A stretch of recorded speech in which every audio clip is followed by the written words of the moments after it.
Hi guys, this is Allison. So today I'm going to be filming my The 100-311 reaction, and I'll have to say it, this has been my favorite episode of the season so far. 305 is a close second, followed by 302. So yeah, so this episode, holy cow, you guys. Like, okay, so let's get started. So I really loved how the delinquents were back together. They've been separated kind of, just off doing different things. You know, Raven was underneath the City of Light influence. Then we have Jasper, you know, doing his own thing. And like Monty and him had been at odds with each other. And Octavia's kind of distanced herself from the group. And I just loved how everyone just came back together to save their friend Raven. I just loved how they just were all banded together, put aside their differences, and just helped their friend out. It was just wonderful. So, poor Monty. Like, that scene, like, once I saw his mom come out, I was like, his mom is chipped. And this is going to be really sad. Oh my gosh, why? That's so sad. Man, like, that was horrible. Oh, man. And then, you know, it just was sad because, like, Monty was there for Octavia when Octavia was running off, and Bellamy was like, you know, like, where are you going? And she was like, you don't have a right to ask me that. So she was walking away, and then Monty, you know, Octavia has a right to be upset. Like, she doesn't fit in with Sky Crew. Tree Crew won't accept her anymore. Like, she has nobody. And then Monty was like, you're one of the 100. You're one of us. And, you know, she's like, not anymore. But Monty's there for her. Like, he reaches out towards her, and she kind of trusts him. I just love that line. I feel like it was very poignant.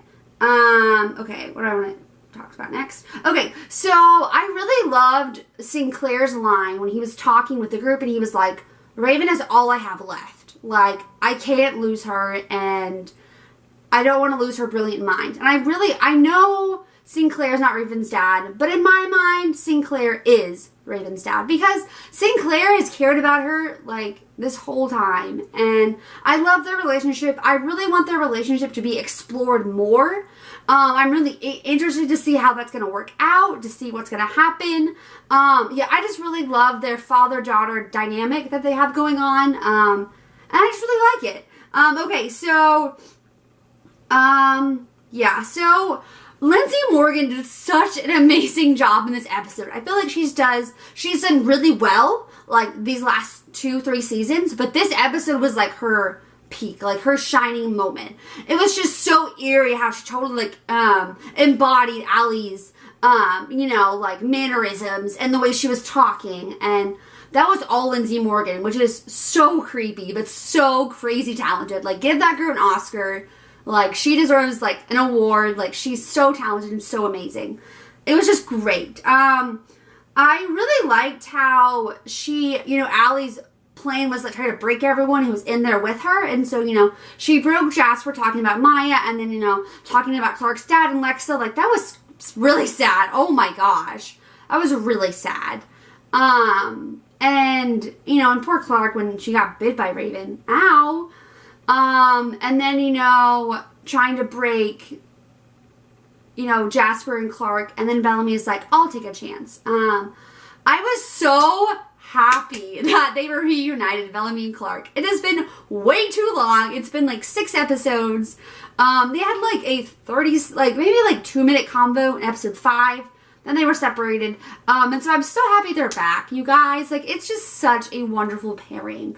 They, you know, like, Clark was the only one who asked Bellamy if he was okay. No one else has asked Bellamy if he's okay. And so I just feel like that's just their bond. Like, they care about one another. They don't need words to express how much they feel. You know, whenever, you know, Clark was telling Allie, like, hey, I'll give you the second AI. Just give me a second. And then she just, like, doesn't even looks at Bellamy. He puts the wristband on Raven. Like, they just communicate so well. And they really care about each other. They really do. You know, Clark cares about Bellamy, and he cares about her a lot, and he's there for her. She's there for him.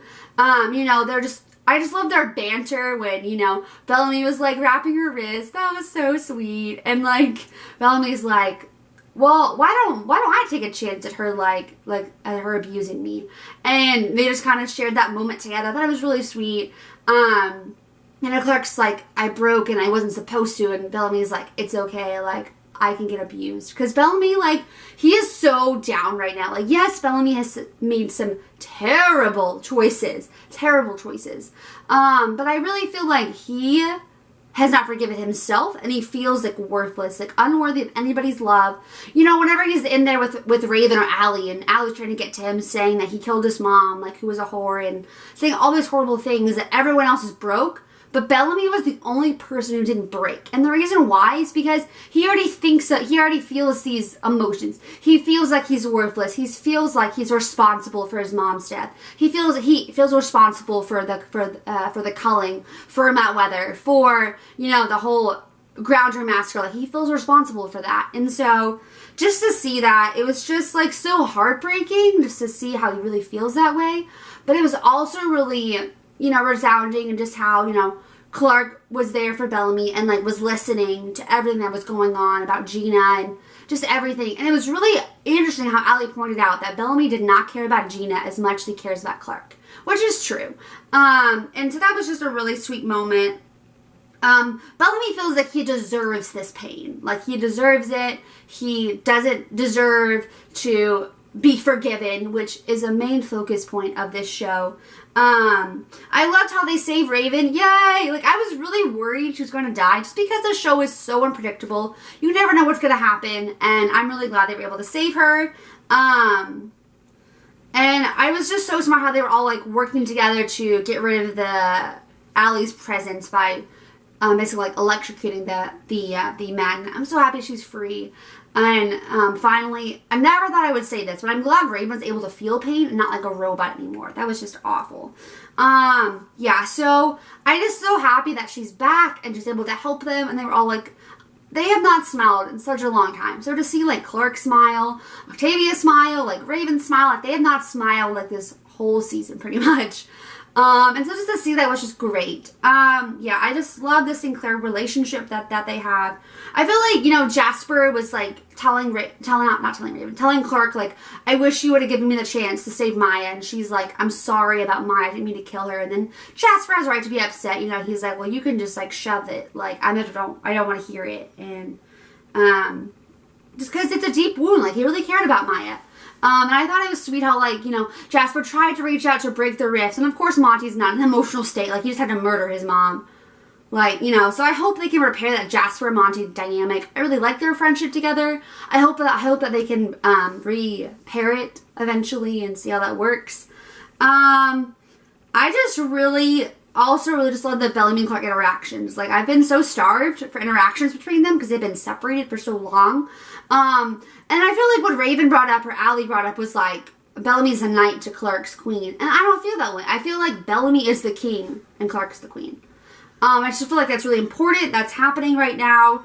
And I just thought it was, like, really sweet how she, like, was fixing his, like, bandage. And I was like, oh, yay. The feels, you guys. Like, and I love that end scene when he was like, well, what do you do if you no longer are a good person? And then Clark brings back in the line from, I think, 216 last season when she's like, you know, what if there are no good people? Like, it's okay to be human and to make mistakes and to own up to it. And what if there are no good guys? And it's okay, you know, to make mistakes. It's about coming back from those mistakes and redeeming yourself and making things right. I mean, I don't really know how Bellamy can make everything right, but I feel like he does have some options and he has some things to work through. I just love their relationship. Whether or not it happens this season or next, I'm really happy we're getting a season 4, and I'm loving the slow burn. I just can't wait for the hug. It's so close. We literally have 4 episodes left to figure out when it's going to happen. 4 or 5 episodes left. It's going to be great, you guys. Like, it's going to be awesome. So yeah, I'm just super pumped for the group all back together, the delinquents back. I feel like this episode kind of went back to the core of why I fell in love with the show, about the delinquents, solving problems, working together, overcoming all these crazy obstacles. So yeah, that's my review. I hope you guys liked it. Thank you guys so much for watching, and have a wonderful night, guys. Bye.